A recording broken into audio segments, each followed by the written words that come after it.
Hey up everybody, my name's Joshua Morrison, director of Johnny Moz's Lessons in Confidence. And the other day I was kind of walking around, I wasn't feeling particularly great. The world was kind of getting the better of me, right? And I was feeling a little bit miserable. And I was thinking about a few different people in my life, and there were little anxieties going on in my brain, and I realized I was making up these little conversations, right? And I would sort of say to them this one thing, and then they would turn around and say something that was a little bit nasty or negative. And it was in their voice and their cadence, but it was something that they themselves wouldn't have said. So I was making up this little scenario in my head and then getting myself upset over it. And then I sort of snapped myself out of it and I went, hey, none of this is actually happening, you know? You know, for a good example is like, say you're in a relationship or something like that, and you make up this scenario that someone cheats on you when they're not actually cheating on you, and you're in your head kind of like worried about it. A lot of people do this, I've noticed, where they're constantly convincing themselves that their partner is cheating on them when they're not, right? And my response to it is, just, if they're gonna cheat on you, they're gonna cheat on you, right? But all you can do is have trust in your partner to not cheat on you because you've picked a good partner. If you're worried that they're cheating on you, then you've clearly not picked a good partner, right? But I do understand that anxieties like that aren't necessarily always logical, right? And you can make up these little scenarios where you kind of get mad at people and then realize after the fact that it's not actually true. Like, for instance, you ever hear that sort of stereotype of a girl who has a dream that a boyfriend's cheating on her, and she wakes up and she's mad at the boyfriend, and then the boyfriend turns around and is like, huh? What was all that about? What do you mean? I didn't do any of that. And there's kind of this like stupid idea that like women get mad at men for cheating on them when it was all just in their head and in a dream. It's kind of like that, but a less stupid and basic version, a slightly more nuanced version of that. Where, say for instance, you're at work, right? And you don't like your boss, but your boss isn't an absolute, genuine, terrible person.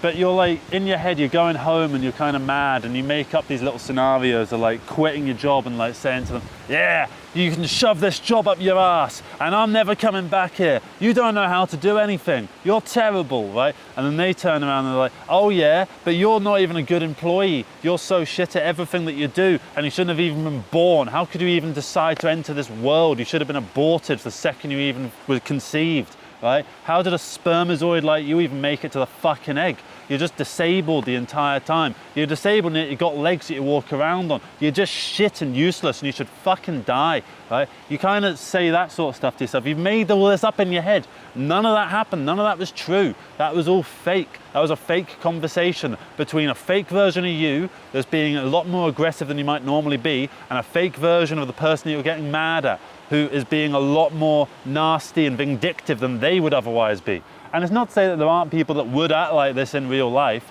but when that happens, that's actualizing your anxiety. If something like that actually happens, it actualizes your anxiety and it kind of makes it so that it nullifies it.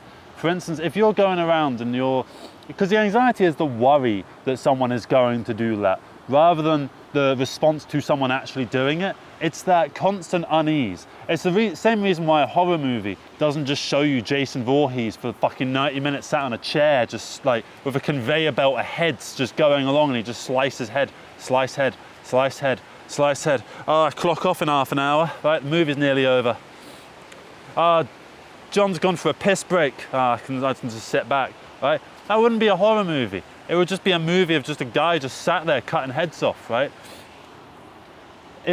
The horror comes from the unknown, and anxiety comes from the unknown. You're not sure whether your partner is going to cheat on you. You're not sure whether your boss is actually hating you behind your back. You're not sure if your girlfriends or whatever, your girlfriends are kind of like talking shit about you behind your back. It's the worry about these things, right? Not the actual event of them happening itself that's the key here.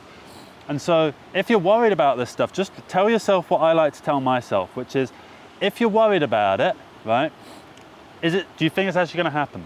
If yes, if you think it's actually going to happen, then just fuck the person, just get them over and done with.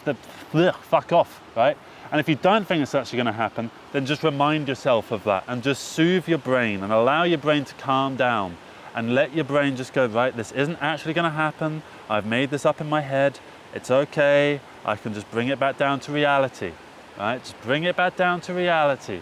And once you bring it back down to reality, then you can look at things with a bit more of a level head and go, yeah, I was being a bit overzealous when I thought that person would have acted like that, and this kind of thing, right? People, I notice, are really, really quick to think that others are judging them, and at the same time, they're so afraid to judge others. So it's this constant idea that the world is against you, whilst you're never against the world. And I would say to that, just allow yourself to just be yourself in amongst all of the noise, right?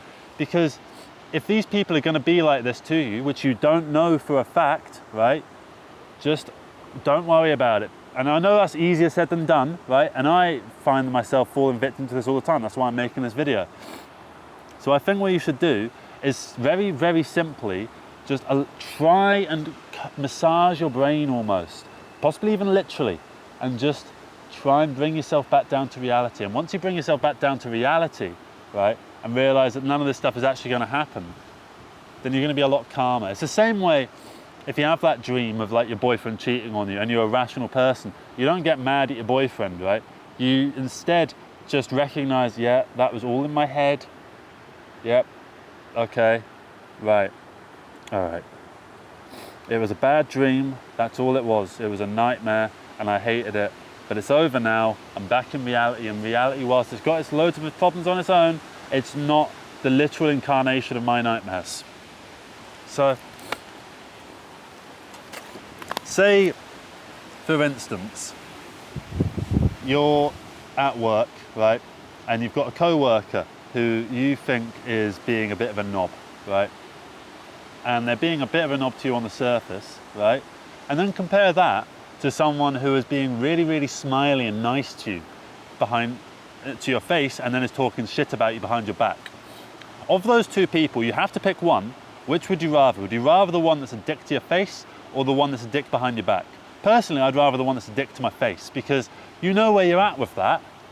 You can't really get much worse than that person is an arsehole, right? And they're just obviously an arsehole. It's a nice black and white Darth Vader level villain story, right?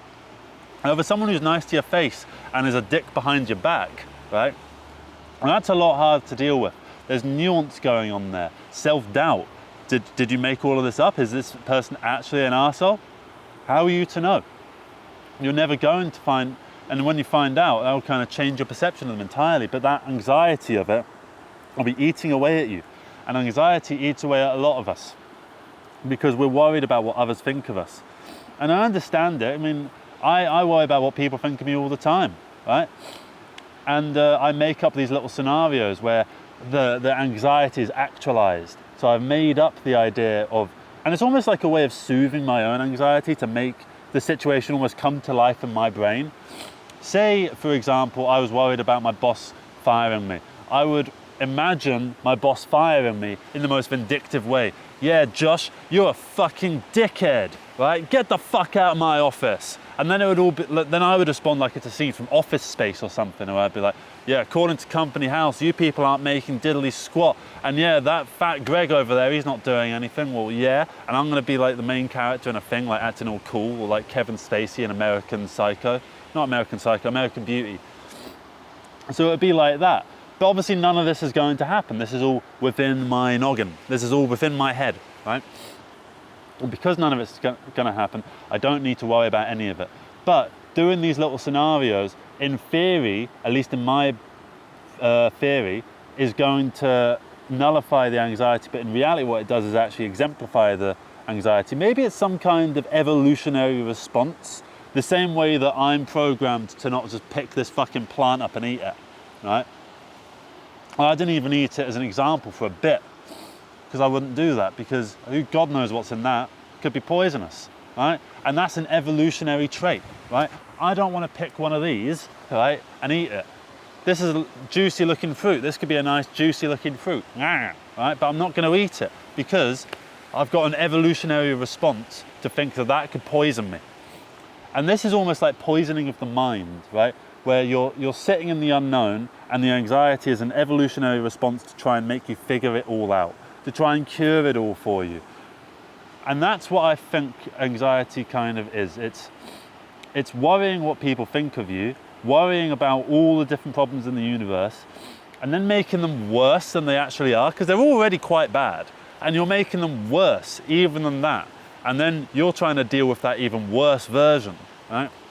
So just try and bring yourself back down, just try and strip away what is anxiety in your brain and what is an actual problem, because they're two separate things. Some things are actual problems, some things are just anxieties in the brain. Some things are both, but it's up to you to figure out what's both, what's one and what's neither, right? And if you can do that, you'll be a lot happier in the long run. And I'm trying to do that at the moment. I'm trying to not worry about what people think of me so much, because also it allows you to be more assertive and like interesting with the way that you go about life. And it makes life a lot more interesting, because people like to be around someone who's interesting rather than someone who's too scared and too nervous and anxious to ever be their real self. So if you can do that, I think you'll be a lot happier in the long run, and you'll get a lot further in the long run, particularly like social-wise and career-wise. And yeah, that's going to be it from me, everybody. I hope you managed to get something out of this. Please leave your thoughts in the comments below. Do you have a problem with this, making up scenarios in your head, making up conversations with people that are being a lot more vindictive towards you than they actually would be in real life? Do you think that this is all just a load of bollocks and this is my own anxiety? The whole reason that I'm making this video is just my own anxiety. Let me know your thoughts in the comments below. I would really like to know. I'd be curious.